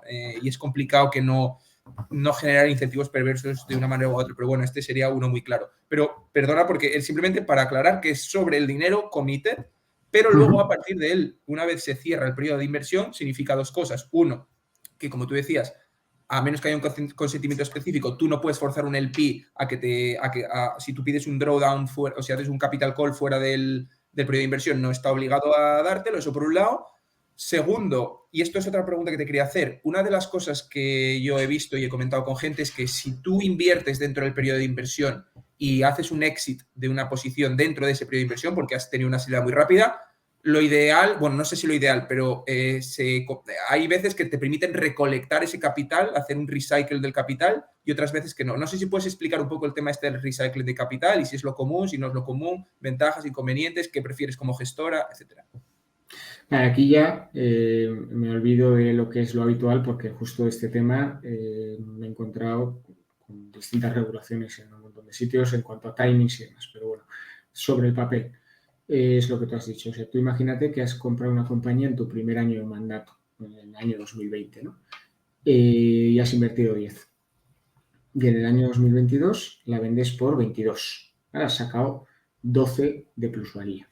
Bueno, pues ahora tú dices, oye, yo voy a retornar a mis inversores los 22 y claro, me quedo de repente que me quedan todavía 4 años de inversión y ya he liquidado una operación con éxito sobre la que cuando se acabe el periodo de inversión no devengaré management fees y hoy a lo mejor me compensa volver a rotar este capital para mis inversores. Es decir, oye, sobre el mismo dinero que te has invertido, yo cojo bien todo el capital que te retornó, los 22, o bien las plusvalías, 12, y te las devuelvo, pero te digo, oye, ojo, que me las vas a tener que, si te hago un capital call sobre ella, puedo y amplío el tamaño de mi fondo. Ahí ya la casuística es infinita. Puede ser que cobres comisiones por esa parte como si fuera parte de los capitales comprometidos desde el principio, no, lo habitual es que no. Puede ser que puede ser que a lo mejor tengas unos límites de hacer reciclaje, a lo mejor oye, no puedes reciclar superando, volviendo al fondo de 500, pues a lo mejor no puedes reciclar superando un tamaño de fondo total de 600, porque lo máximo que te voy a dejar invertir son 600 millones, un elemento. ¿Por qué te compensa como gestora hacer esto? Y aquí entramos un poco en lo que decías antes de los incentivos, porque al final tu incentivo tiene mucho que ver primero con las comisiones, con lo cual oye, aquí si encima devengas más comisión durante el periodo de inversión porque es más capital que habrás tenido invertido en todo tu año de vida del fondo, pues es más dinero que ganas. Sobre todo con lo que se conoce en la industria como carried interest, que no deja de ser una participación en los beneficios que tiene el fondo. Es decir, oye, si el fondo es de 100 y haces 200, pues sobre los 100 euros de 100 millones de beneficio, la gestora cobra un porcentaje que se queda pues por haberlo hecho muy bien, ¿no? Esos porcentajes normalmente tienen unos límites, oye, tú me has tenido que dar como una rentabilidad mínima para poder tener derecho a esto, etcétera, etcétera. Pero, claro, matemáticamente la jugada es clara. O sea, si de repente yo te pedí 100 y te voy a devolver 200, pero claro, de repente puedo invertir el mismo dinero 2 veces, mi posibilidad de que llegue a esos 200 se incrementa, ¿no? O puede incluso superarlo, con lo cual al final pues genero más ingresos, no solo por la comisión de gestión, sino por la comisión de éxito. Entonces, por hablar en terminología, management fee y carried interest. ¿Cómo se alinean los intereses entre el GP y el LP? Pues la primera y principal es que sois socios. Al final estáis invertidos en el mismo vehículo y pues dependéis mutuamente uno de otro. Segundo, normalmente las carreras en private equity son a largo plazo a nivel personal y si lo haces bien, sobrevives en la industria, si no, no. Es lo que tú decías antes. El caso de Carlyle, pues si alguien hace un cero en una operación, se va a la calle, ¿no? Y este es un mundo bastante despiadado. Al final, lo malo que tiene el mundo financiero, a diferencia del mundo de Apple, de iPhone, es que para poder emprender y destacar frente a otros, no es que hagas un producto que satisfaga una necesidad distinta, sino que tú tienes que satisfacer la misma necesidad que está satisfaciendo todo el mundo, que es dar dinero sobre el dinero. Simplemente que crees que lo vas a hacer mejor que los demás. Más barato o más dinero retornado. Punto. Entonces esto es muy cruel y hace mucho frío cuando dejas de hacerlo. Entonces, si tú estás muy alineado los intereses con tus LPs, implica que vas a intentar perpetuarte aquí y vas a hacer bien el trabajo. Tercero, porque inviertes. Eres socio y eres socio no solo de que vayas de la mano, sino que también mete dinero la gestora, el GP mete dinero. ¿Cuánto? Aquí normalmente menos de un 10%, pero hay gestoras y aquí están los libros de Alantra que cotiza en bolsa y se puede ver. Alantra del último fondo son casi 500 millones, creo que la gestora puso 90. Es una barbaridad, no suele ser habitual tanto. Eso te iba a preguntar justo cuál es el porcentaje. Lo de 90 sobre 500 es ser casi un 20%, me parece una barbaridad. También probablemente, no sé cómo fue la. Bueno, obviamente Alantra no sé si hizo mucho primario en el IPO, ¿no? Pero probablemente también tendrá fondos de lo que levantó para hacer principal investing, básicamente. Justo. Uh-huh. Justo, y luego también porque tiene un perfil de inversor muy institucional, tiene ICO y CDT bastante fuerte. Pero bueno, independientemente de eso, 3i, por ejemplo, que es un fondo cotizado de UK, también tiene mucho de principal investor. Simplemente significa que tú cuando sales a cotizar a bolsa, pues coges dinero de la capitalización bursátil, de lo que has levantado en bolsa, y lo alocas a el fondo de capital riesgo como si fuera dinero de la gestora, ¿no? Que no es dinero que hayan puesto los socios, pero bueno, hay fondos, o sea, 30 millones que puso la entrada y Irazu, posiblemente los socios tendrían una buena parte del pastel. Corcostein en Magnum, por ejemplo, puso muchísimo dinero al principio.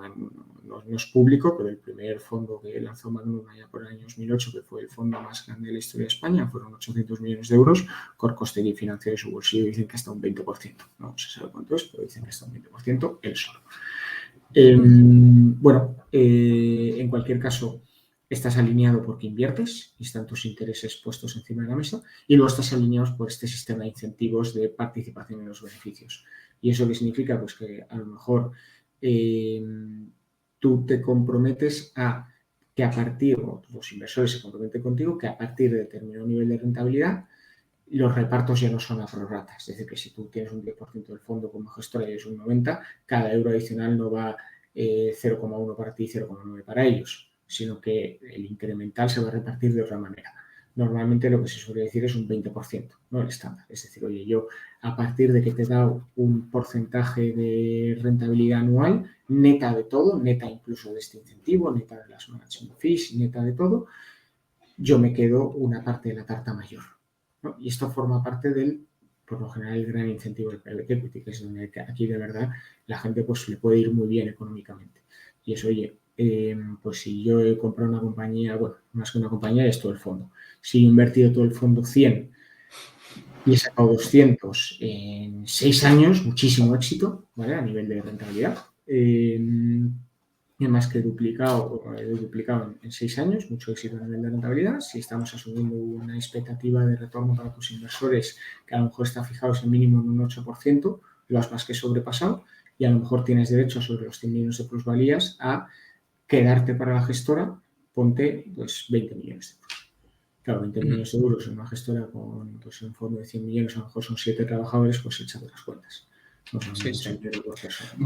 Vamos, sin meternos mucho en el tema técnico, porque esto de las hurdle rates, el catch-up, cómo se hace el catch-up, si después del hurdle rate, o sea, no se puede complicar, pero básicamente por poner un ejemplo bruto, un fondo de 100 millones que tiene un hurdle rate, es decir, un mínimo retorno a partir del cual la gestora empieza a cobrar carried interest. Vamos a imaginar que es un 10% al año y al final de los 10 años, pues básicamente has doblado el dinero con un Haldel Rate, con una TIR, porque eso es otro tema, luego hablaremos de la TIR y el cash on cash y tal, pero bueno, entonces básicamente asumiendo que has cumplido con el Haldel Rate con suficiente margen, vamos a ponerlo así para resumir, te permite que de los 100, si has hecho 2 veces el fondo, es decir, has invertido 100, has ganado 200 neto de fees, es lo que tú decías, hay que quitar las management fees y bueno, hay netear por cosas ahí, le quedan 20 millones de euros de carried interest para la gestora. Y eso realmente es donde se puede ganar mucho dinero. El otro día hablaba con un amiguete que trabaja en un private equity en España y se pegaba una rajada bastante grande de los fondos de private equity que hay en España que viven de las management fees, que no quiero decir nombres. Y estos tíos viven de las management fees, no viven del carry, como diciendo, ha levantado mucha pasta y luego los retornos no son tan buenos, básicamente, ¿no? Lo decía así un poco en plan puya, sin decir nombres ni de uno ni de otro. Pero es realmente donde está el upside para la gestora y para los empleados. Entonces, sin meternos en la parte técnica, pero para tocar un poco más esto del carried interest, varias preguntas que tengo aquí. Primero, y quiero dejar claro que esto no es sobre Nazca en concreto. Quiero preguntarte, porque estas son cosas privadas y demás, esto es sobre cómo funciona de manera normal el mundo de private equity. ¿A partir de qué nivel los empleados empiezan a tener carried interest en el fondo y cómo suele funcionar eso? Y de nuevo, esto no es sobre Nazca, es sobre la industria private equity en general. Pues antes hemos hablado del problema que tenemos de captación de pool de talento. Ahora los fondos de private equity internacional, a partir de analista, están dando carried bajitos. O sea, a lo mejor están dando pues, un 0,5% de las plusvalías. O sea, un 0,5% del carry, perdona, no es un 0,5 por el 20, es muy poquito dinero de las plusvalías, pero bueno, ya es un dinerete. Pero bueno, o sea, no es lo habitual y desde luego no era así antes. Antes lo normal era así, asociado senior o director de inversiones, ¿no?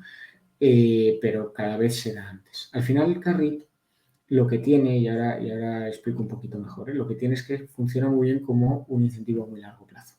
Porque al final tú imagínate que volvamos al mundo de antes de todo esto, problema de captación de talento de ahora. Si tú entras en un fondo cuando está levantando el dinero, como hemos explicado, un periodo de inversión y un periodo de desinversión. El carry no se paga hasta que hayas superado ese límite de rentabilidad, esa rentabilidad mínima de todo el fondo. Con lo cual, pues si tú has entrado en un fondo de capital riesgo en el 2010, para que matemáticamente tus jefes, la gestora se quede tranquila y pague carry, o los inversores que paguen carry de la gestora también, oye, pues posiblemente sea, pues se sentó en 2010 y ha ido muy, muy bien, a lo mejor es 2016, 2017, lleva 6 o 7 años.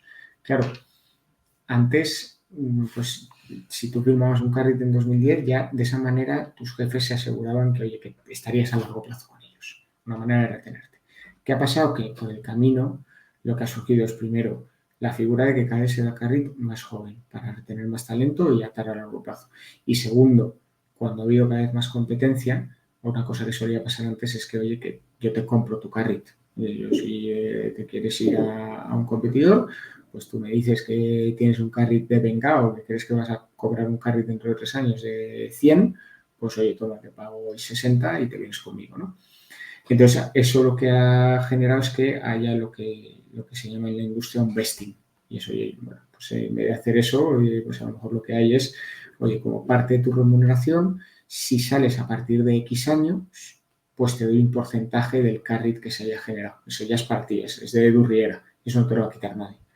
De manera que, joder, es más dinero que te ponen encima de la mesa para que te sientas un poco conforme con la cultura del sitio en el que estás. Pero bueno, volviendo a tu pregunta, habitual, tradicionalmente asociado senior director de inversiones, cada vez se está viendo mucho antes y a nivel de porcentajes es que no lo sé, o sea, por ahí están las encuestas de mercado. Yo te diría que un muy buen carry, pues el que puede tener un founding partner, puede estar por encima del 20%, el 25% de todo el carry, que una persona cobrando eso, y lo he dicho, un analista un 0,5. A partir de ahí, pues hay una escala de grises brutal. Eh, yo te De nuevo, diría que para que asociado la gente normal puede entienda. haber un 2% a lo mejor, algo así, asociado, 1,5, 2. Eso para que la gente lo entienda matemáticamente muy bien, es decir, oye, Exacto. el caso de antes, 200 millones, 100 millones de euros de fondo, 200 millones que has retornado, neto de fees, plusvalía de 100. Bueno, pues y ahí devengo de carry. Y pues el carry son 20. Bueno, pues si el carry son 20, que tengas un 2% significa que esa persona va a cobrar 400.000 euros. No va a cobrar un 2% de los 100 millones, ni de los Exacto. 200 millones. Exacto, exacto. El otro día discutía con un amigo de aquí de Londres que se acababa de cambiar y me comentó una cosa muy sorprendente, pero que ahora con esto que acabas de contar ya no me parece tan sorprendente. Y él me decía que, primero, bueno, era un fondo medio private equity, medio distress, pero funcionaba mucho con fees de private equity, era un fondo con investment period también y tenía un investment period de 3 años, que ya me pareció bastante corto. Y lo que él me decía es que una de las razones por las que se iba es porque el carry que le daban, pues que está en esos niveles más o menos que tú me comentabas de asociado, entre 1,5 y 3, 2, por ahí, estaba más o menos. Lo que me decía es que una vez terminaba el periodo de inversión, si él estaba desde el minuto 1, porque era un fondo recién levantado de una gestora nueva, hasta el final, devengaba el 100% del carry. Es decir, que si él estaba desde el día 1 hasta el día final del periodo de inversión, ya había devengado el 100% y él se podía ir a otro sitio y que cuando se liquidaran las compañías y se empezara a devolver el dinero, él tenía el mismo derecho que el de cualquier otro que estuviera o no. Obviamente, como estás fuera, no estás cobrando y tal, pero el carry lo mantienes. A mí me llamó muchísimo la atención eso. Me dije, joder, vaya pedazo de deal. ¿Sabes? O sea... Eso suena muy atractivo. Yo no lo conocía. Sí que suele haber derechos de participación. Eso se me puede ocurrir o sea, se me puede ocurrir solo si la gestora reserva mucho hueco de carry para alguien que le sustituya. Al final, si tú te vas, dejas un hueco que si te has ido en el periodo de inversión y le quedan otros 3 o 4 años al fondo, pues alguien tendrá que estar yendo al consejo, haciendo los reportings, reportando inversores y el día de mañana vendiendo la compañía, ese alguien va a tener que estar incentivado. Entonces, una de dos, o han dejado hueco para ese alguien o los socios van a tener que quitarse su carry. Es un super deal, la verdad. Y vamos, a mí dije, tío, yo no conozco mucho el mundo del private equity, por lo tanto, igual es que soy un poco naif, pero me pareció increíble, o sea, me pareció increíble, pero bueno. Y vamos, entonces, yo creo que el tema del carried interest está claro. Yo creo que la gente que haga sus números en casa se puede ver realmente. Yo creo que un poco aquí, ¿cuál es la conclusión aquí? La conclusión es que el dinero de verdad, tanto para la gestora como para los trabajadores, está en la parte del carry. Pero claro, el carry, como tú explicabas antes, lleva mucho tiempo. La gente que se ponga a hacer los números. Un fondo que tiene 10 años y contando que no haya extensiones, como comentabas antes, que podía haber y demás, porque no es buen momento para salir o las empresas no han madurado tan pronto como se esperaba o lo que sea, es un dinero que si es un fondo que va bien y tienes un buen carry, pues te entra te sube la cuenta así el día que lo cobras. No, bueno, también probablemente lo irás cobrando según sí, lo vayas. vas cobrando según Depende de vayas cómo sea. haciendo las desinversiones, sí. Exacto. Pero que también es un commitment muy a largo plazo, excepto el chaval este que conozco que tiene el mejor deal del mundo. En general es un commitment muy a largo plazo y eso hay que tener. Y había un hilo en Twitter bastante interesante el otro día, cuando la gente, justo de los private equities americanos, donde yo creo que ellos comentaban que se estaba discutiendo un poco de la gente se iba mucho a private equity pensando que la iba a sacar del estadio en términos de economics, pero que claro, cuando te pones a hacer los números, ves el tiempo que tienes que esperar, al final es un salario diferido, pero lo que tienes que hacer es dividirlo en los 10 Son años o 10 lo que sea que años, sí. tardas, o lo que sea, ¿no? Sí, es así, es el número que no sueles hacerte mucho, la verdad, para engañarte un poco, pero es verdad que oye, cuando lo prorrateas, yo creo que entra dentro de, lo hablaremos luego, ¿no? Pero cuáles son las claves para triunfar en private equity, ¿no? Y es la paciencia, es una de ellas, o sea, que al final estás jugando a la opcionalidad de que de repente una compañía, pues la saques del estadio, como te has dicho, y eso pues implica ser paciente porque puede que pase, puede que no, y estás jugando muy a largo plazo, ¿no? También sobre la base de que, oye, que es un negocio que a diferencia a lo mejor de un M&A, pues tienes unos ingresos garantizados al menos durante unos años, ¿no? Y si encima ya estás en una gestora que tiene varias estrategias, varios fondos tal, pues son muchos años. de ingresos garantizados, ¿no? No es como M&A, que de repente hay un año que hay un COVID y hace mucho frío a nivel de ingresos para el banco. Sin embargo, la gestora pues sigue ganando sus fees, ¿no? Y vamos a tocar ahora, porque lo hemos tocado de refilón un poco y hemos hablado de TIRs, de IRRs, que bueno, que es lo mismo, de cash on cash, yo mencionaba. ¿Cómo se evalúa el performance de una gestora? ¿Cuáles son las métricas que miran los inversores, las que vosotros os enfocáis más? Dependiendo de dónde estás en la vida del fondo, pues hay que mirar una por definición porque no hay otra y luego más va cambiando a lo largo del fondo. Cuéntanos un poco cuáles son las métricas claves ahí. Aquí la principal dificultad a la hora de hacer métricas es que si estás en un momento muy temprano de la vida del fondo donde no has retornado dinero a tus accionistas, a tus inversores, que me digan, no, o sea, toda valoración va a ser subjetiva. Aquí no cotizas en un mercado, tus inversiones las vas a evaluar tú o la va a evaluar un tercero, va a ser un valorador tercero independiente, pero con tu input, con lo cual, bueno, pues vas a poder influir mucho en el resultado de esa valoración. Entonces, desde un punto de vista de inversor, saber cómo está yendo realmente un private equity comparado con otros es complicado, ¿no? Aquí hay un juego de confianza donde unos y otros nos fiamos mutuamente de que no estás haciendo nada mal, porque va contra tus intereses, entre otras cosas, y ahora entro bien. Pero bueno, eso para ponerlo primero encima de la mesa. ¿Qué parámetros se usan, no? El primero principal, yo te diría, el que es de guía maestra, es la TIR, ¿no? Simplemente es la tasa interna de retorno, es, por así decirlo, la rentabilidad anual que das a tus inversores sobre el capital que han invertido. ¿Cómo se calcula esta TIR? Claro, esto tiene también mucho truco. No es coger los 100 millones que han invertido el día 1 y que hayas devuelto 20 el año 2, 30 el año 3 y 80 el año 4, lo que sea, ¿no? No, esto es, oye, has hecho un drawdown de management fee al tercer mes, otro drawdown de management fee al sexto mes. Luego has hecho una primera operación con 5 millones el primer año. Luego tal, todo esto flujo se va calculando la TIR por todas las disposiciones que vas haciendo, porque hasta entonces el dinero lo tienen comprometidos tus inversores y ese es su problema. Tú no te haces cargo de ello, ¿no? Entonces, ahí entramos en el concepto que se empieza a jugar mucho de la TIR bruta o la TIR neta. Normalmente lo FETEN es comparar por TIRs netas, es decir, quitando ya todo, igual que lo hacemos con los fondos de inversión de renta variable. Oye, quitarle las comisiones, quitarle los gastos de depositaría y compararme a lo que saco de verdad como partícipe del fondo, ¿no? Es TIR neta y normalmente además se dice TIR neta de comisiones y gastos de gestión y neta de carried interest. Es decir, cuánto me llevo yo al bolsillo como inversor. Y esto por lo general se compara por añadas. No es lo mismo fondos pre o post-COVID, no va a ser lo mismo. Fondos pre-crisis financiera de 2008, post-crisis financiera de 2008, fondos vintage 2009-2015, que ha sido grande. Vintage es añada. No sé de Añada vintage, que es el año en el que se levanta el fondo. Eso para otro término para que la gente... Es el año en el que se levanta el fondo. Entonces, claro, pues os podéis imaginar que un fondo levantado en el año 2010 o 2011, pues que era una situación donde las empresas no tenían liquidez, el entorno de tipos de interés. El entorno de tipos de interés, lo voy a dejar de lado. Vamos, el entorno de la curva de liquidez y la curva de yield estaba con otra pendiente a la que tenemos ahora.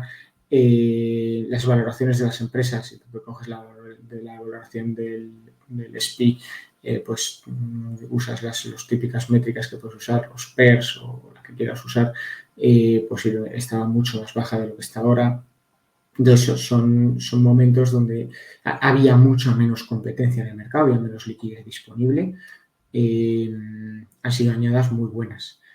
Y a partir de 2015-2016 han sido añadas peores. ¿Cómo se miden esas añadas? Es verdad que para medir 2015-2016 todavía estamos pronto en el tiempo, ¿no? Pero ¿cómo se miden? Oye, pues hay rankings internacionales, hay, por ejemplo, uno de los más famosos es Preqin, que ahí pues los fondos vamos reportando nuestra rentabilidad que llevamos y te puedes comparar y esto pues se organiza por quintiles. Estoy en el primero, en el segundo, en el tercero, en el cuarto, este fondo en concreto, ¿no? Y te das cuenta como a lo mejor un primer 0,25 de una añada 2010-2011 estamos hablando de TIRs por encima del 20% en Europa Sin embargo, es verdad que es pronto todavía, pero el año 2015-2016 estamos hablando de TIRs entre el 15 y el 20. Eso, bueno, pues ahí se ve que claramente la curva de retorno se ha desplazado hacia abajo. Entonces, por eso es importante comprar por añadas. Es verdad que posiblemente lo que te diría cualquiera es que son fondos que todavía están un poco maduros y que además les ha impactado el COVID, ¿no? Y que por lo tanto, bueno, pues han bajado bastante su rentabilidad. Pero sería una forma de compararlo. Esa sería la TIR. Luego, claro, una pregunta aquí, porque dos cosas, quiero hacer dos incisos aquí. Primero es, una de las críticas que se hace al private equity, sobre todo desde la gente que hace mercados públicos, es que lo que tú dices, se puede jugar mucho con los IRRs, con las TIR, ¿no? Y se puede jugar de mala manera, no voy a entrar ni si mala manera o no, porque eso creo que son más bien casos aislados, sino que, como tú bien dices, las TIR se calculan desde que haces el drawdown del dinero. Es decir, tú en un fondo de mercados públicos entras a un NAV concreto, a un NAV concreto de 100 y sales a un NAV de 200 y te coges el de NAV de 200, lo divides entre 100, te haces el CAGR y eso es lo que te sale de ti. Bueno, no sé si nada, pero bueno, es lo que tal. O sea, tu rentabilidad, básicamente, por no meternos en temas de tal.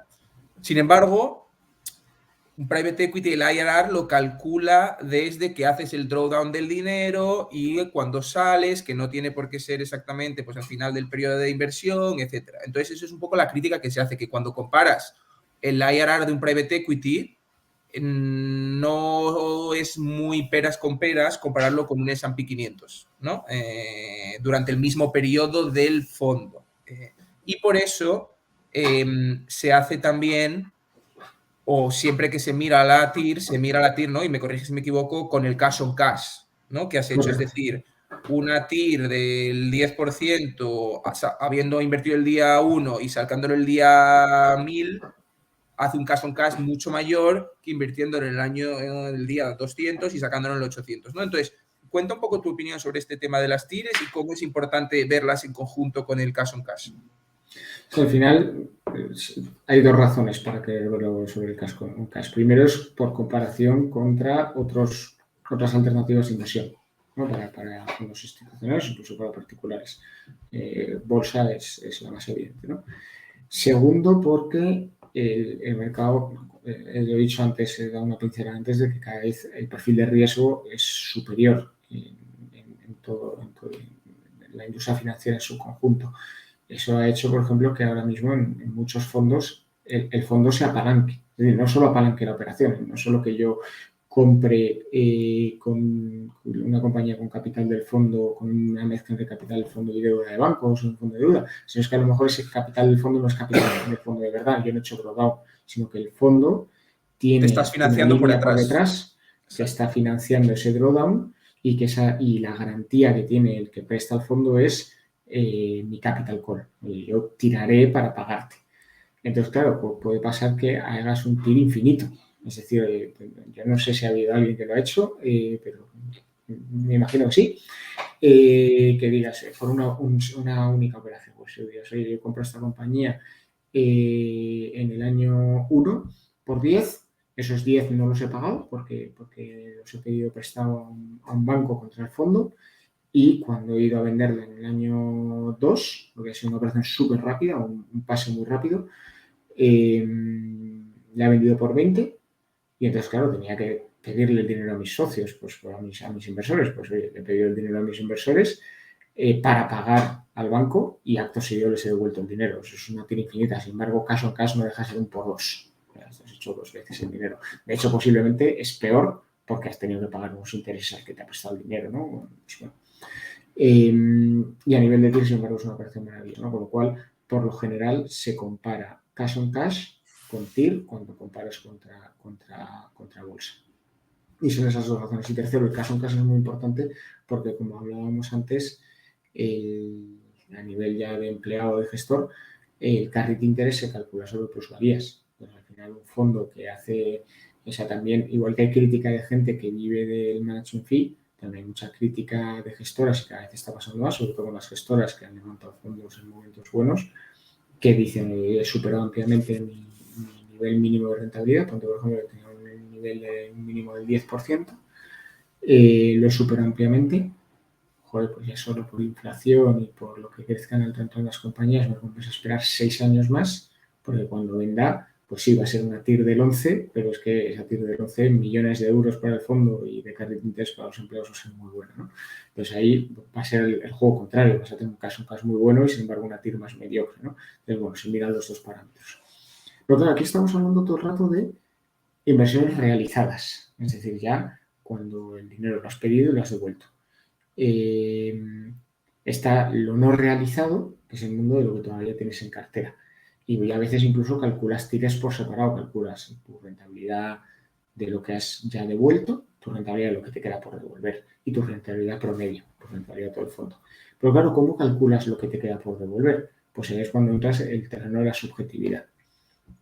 Entonces ahí lo que necesita el inversor primero es fiarse de la valoración que haces de cada una de tus participadas, para lo cual pues hay una serie de reportings estatutarios que tú tienes que integrar a tus inversores, normalmente con información trimestral de toda tu cartera, incluso a lo mejor con información de los últimos 12 meses en cada corte trimestral que tienen tus participadas, con una metodología de valoración que está, pues hay unas guías de valoración de private equity que son muy sencillotas, ¿no? Pues que tienen que ver mucho con múltiplos, con unas reglas de cálculo de primas de liquidez, de primas de tamaño, con unas casuísticas cuando hay que hacer un DCF, ¿no? Cómo se tiene que calcular y tal. Que al final luego pues es todo súper subjetivo, ¿no? Y que incluso luego, a partir de determinado tamaño de fondo, puedes precisar un valorador independiente. Nosotros, por ejemplo, en nuestro caso, hacemos nosotros la valoración y siempre estamos haciendo pitches de gente que hace valoración de portfolio y por lo que nos dicen, que no sé si será verdad, pero por lo que nos dicen, aproximadamente en Europa, entre un tercio y un 40% de todos los fondos tienen un experto valorador independiente y el resto no lo tenemos. Bueno, pues no sé si será la métrica adecuada o no. Estados Unidos, por ejemplo, al parecer es un 50-50.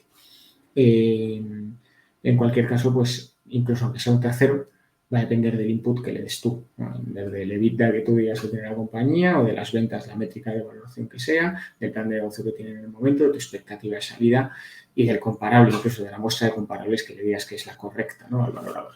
Entonces es un nivel de subjetividad brutal. Claro, ante esta subjetividad, ¿qué herramienta tiene el inversor para saber realmente cómo de madura o no es esa rentabilidad que está por aflorar? ¿No? Pues ahí está.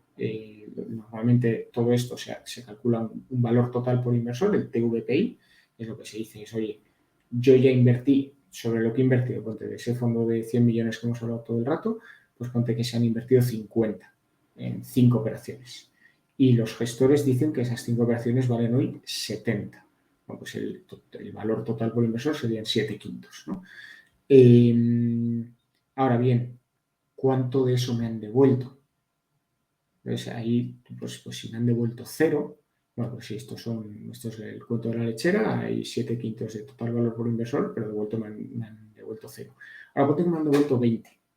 Bueno, pues si ahí hay una cosa que se llama el DPI, que es lo distribuido por inversor, que ahí serán 2 quintos. Y dice, oye, pues yo de los 7 quintos de total valor por inversor hay 2 quintos que ya he recibido. Oye, pues es un fondo que todavía no está muy maduro, pero algo me ha retornado. ¿Para qué sirven estos parámetros? Normalmente, oye, pues les permiten a los inversores saber cuánto plusvalía queda por aflorar en un fondo, cuánta plusvalía queda por realizarse en un fondo, cómo de madura está en una cartera, y eso les permite pues, tomar decisiones de volver a hacer alocación de capital a la misma gestora para un fondo que va a levantar, o incluso a la hora de hacer secundarios, ventas en secundario de su posición. Tú lo has mencionado antes, a veces hay lockups, es decir, un inversor se compromete a estar contigo una serie de años desde que has levantado el dinero, pero a lo mejor se puede sustituir por otro a cambio de un fee, ¿no? Que le da, oye, pues tú tienes de inversor a Goldman Sachs y se le sustituye por Morgan Stanley, me invento, ¿no? Bueno, pues a lo mejor eso se puede hacer a partir de determinado año y una de las métricas que se usa es decir, este fondo como de maduro es, pues vamos a comparar entre lo que dice cuál es el valor total por inversor y lo que ya ha pagado, ¿no? Parte de las TIRs y otras variables, ¿no? Entonces, esas son las métricas fundamentales, por terminar. Vale, yo creo que porque tenemos aquí alguna cosa más para hablar, pero yo creo que con el tema de mercado, situación actual y algunos consejos de carrera lo podríamos dejar porque llevamos 1 hora y media ya y podríamos hacer, yo creo, un día rápido 45 minutos o otro día rápido, un día que podamos. Yo creo porque será mejor sacarlo en dos tramos. Pero te quería preguntar ahora que estás tomando, que yo es un tema que me suena y y al final tú sabes que en Mentis siempre estamos como pensando, oye, qué carreras son interesantes para la gente, qué tiene futuro y demás. Y una de las cosas que yo veo mucho es el tema de los secondaries, ¿no? Es decir, de todos estos fondos que se dedican a comprar participaciones de otros del PIS, ¿no? Normalmente en fondos. Es decir, pues por ejemplo, vuestro fondo, un fondo que tengáis vosotros, que tenéis, ya habéis terminado el periodo de inversión y tenéis una cartera que está madurando y uno de vuestros limited partners, por alguna razón, pues quiere liquidar, no sé si todo o parte de ese fondo o quiere hacer cash in. Estos fondos de secondaries le compran la participación a este fondo, ¿vale? Pero entonces yo tengo un par de preguntas aquí o varias preguntas y no sé cuánto sabes de esto, entonces, bueno, dime lo que sepas. Primero, este fondo que compra la participación, ¿qué es lo que mira? Es decir, y se me ocurren dos cosas. Mira la valoración que vosotros dais y le mete un haircut y te dice, te lo compro por este haircut, o se pone a mirar las participaciones que hay detrás de ese, es decir, pone a mirar cada compañía y toma su propio view, porque hay fondos realmente, no me sale el nombre de uno que hay en Londres que no para de contratar, que no me acuerdo ahora mismo cómo se llama, vendrá el nombre ahora, para la gente que lo mire, y que tiene un equipo enorme, que digo, estos tíos igual se miran cada compañía que están comprando. Entonces, ¿qué es lo que sabes tú ahí? ¿Cómo suele funcionar? ¿Cuál es tu experiencia con eso? Coller Capital se llama, Coller, me acaba de venir. No me suena, no los conozco. Vamos a ver, primero que son movimientos que son poco transparentes para nosotros por lo general, y con una excepción muy importante que te cuento al final. Claro, aquí la regla general es si un inversor sustituye su posición por la de otro, por otro, la regla básica es, oye, el acuerdo es el mismo, el acuerdo no se toca. O sea, si quedan commitments por hacer, vas a estar a ellos. Normalmente en el periodo de inversión no se puede hacer esto, pero bueno, como esto al final es un mercado libre, pues si alguien lo tiene pactado así, lo tiene pactado así. Tú vas a pagar fees, tal, tú vas a pagar carried interest, o sea, eso no se toca. No se toca y tú no tienes más ni menos participación de la que tenía el que es sustituido. Y yo como GP no me puedo poner, a veces se hacen blacklist, de yo no me puedo poner, pero si yo soy, yo qué sé, si yo soy CVC, creo que CVC tiene blacklist de Alpinvest, que es de Carlyle, o al revés, no me acuerdo ahora quién, pero bueno, hay veces que si es el fondo de fondos es de un competidor, pues no se puede invertir, pero vamos, lo que sea, pero por lo general, oye, esto es opaco. ¿Qué información le piden a la gestora? Yo te diría que yo he vivido varios secundarios entre mis inversores. Nada. O sea, el inversor ha pedido el reporting estatutario y con eso ha hecho sus números y ha comprado la posición de otro y no nos ha molestado. Y luego pues, se ha informado, evidentemente. Yo desconozco si es habitual que la gestora del GP tenga algún derecho, alguna opción preferente de compra o si el resto de limited partners tiene alguna opción preferente de compra. No lo sé si es habitual o no sé ni siquiera si lo tenemos nosotros, no lo sé. Pero para nosotros ha sido opaco. Me imagino que habrá un haircut sobre la valoración, pero no nos han hecho due diligence participada ni due diligence personal. Ese es el tipo de cosas que suelen hacer cuando levantas dinero. Y que sí que se sientan contigo, te entrevistan.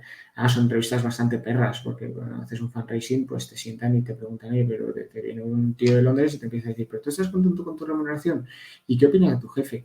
Oye, he visto que aquí este socio, este director de inversiones, ha hecho 2 participadas en este fondo que no son muy buenas. ¿Por qué crees que se ha equivocado? Son preguntas duras. Llegan compañeros, tal, o bueno, lo que sea, pero eso en un secundario de un único fondo no se ve. ¿Cuándo se ve esto? Cuando tú vendes todo. O sea, hay momentos y esto ha pasado, acaba de pasar en España en el último año y medio. Además ha habido un movimiento muy curioso y por tocar un poquito de mercado, ha habido un movimiento con el mismo fondo de secundarios, que es Harbour Best. Harbour Best es un fondo de secundarios.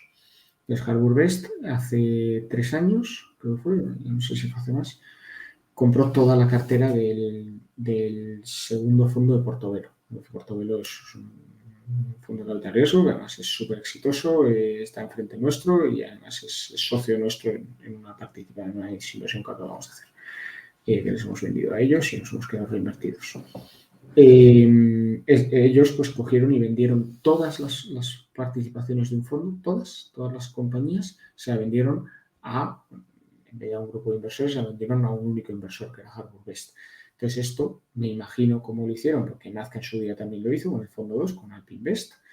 Me imagino cómo lo harían, que oye, pues Harbour Best tendría que tomar confort de lo que valía cada participada y aportarle un valor y con eso pagar a los inversores salientes que tendrían que estar de acuerdo para vender su posición, ¿no?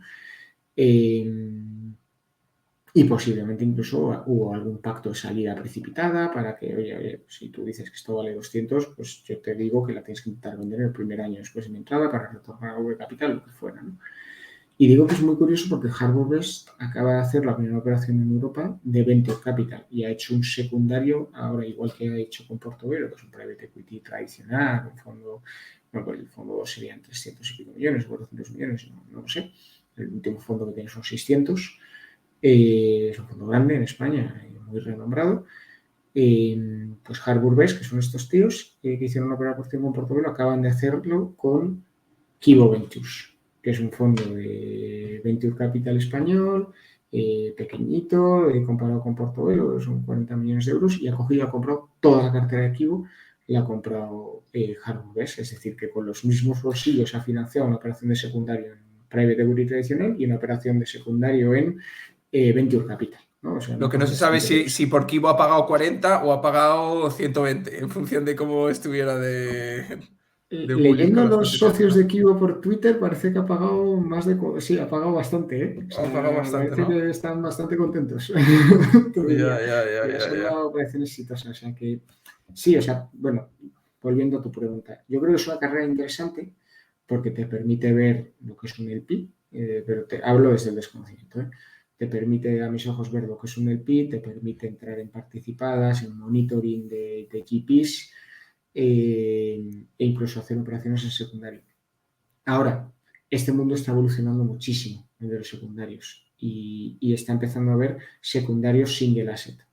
Y esto lo que hacen es, oye, yo te hago un secundario de una única participada tuya, que te obligo a lo mejor, imagínate que yo tengo una compañía industrial buena y que ya lleva 7 años en mi cartera y me saldrá algún nombre de gente que Blackstone tiene un fondo secundario single asset.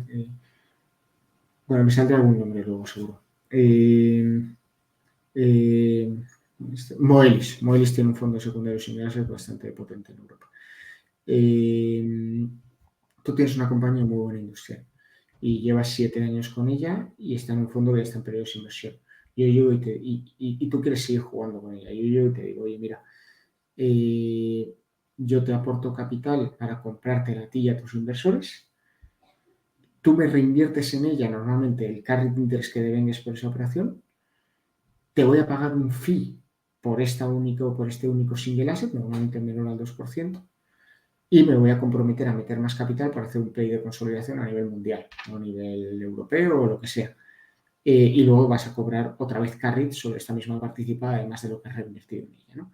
Entonces, esto evidentemente es un play de concentración de riesgos, porque aquí es un fondo de secundarios de un único activo, donde el que está arriba pues se la juega toda una carta, ¿no? Entonces, bueno, pero esto también está empezando a pasar en el mundo de los Curioso, esto no secundarios, con lo cual... lo... Me quería medio sonar, pero no era consciente yo de esto de lo de los single asset, la verdad. Pues Curioso. esto míratelo porque vamos, antes del COVID había muchísimo ruido con ello y ahora después del COVID está un poquito más apagadete, pero también está habiendo un movimiento. Pues esto no conocía, no Y, conocía.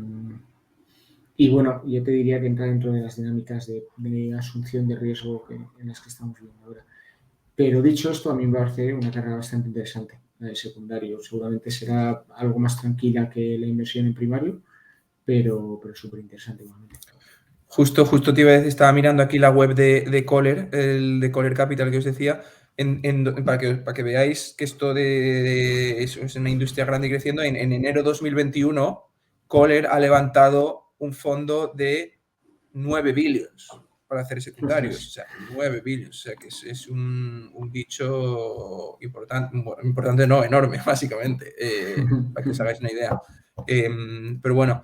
Oye, David, yo creo que lo vamos a dejar aquí. Tenemos, yo creo, un par de temas. El tema de mercado, qué está pasando en private equity mundial y en España, competencia, yields, valoraciones que podemos hacer también, y hablar un poco también de carrera y algunos consejos y demás, que lo podemos hacer en un episodio corto, pero yo creo que lo vamos a dejar aquí. Ya 1:45, 1 hora 45 ya es, según mi experiencia, en el top range de lo que la gente soporta. Ya diría casi una standard deviation por encima, o sea que y bueno, vamos a dejarlo. Te agradezco mucho el tiempo después de la semana de lío que has tenido, y nos reservamos otro momento para terminar, ¿vale? Ok, Así que nada, mil gracias. a ti, Edu. Oye, cuídate mucho. Un abrazo, chao, hasta luego.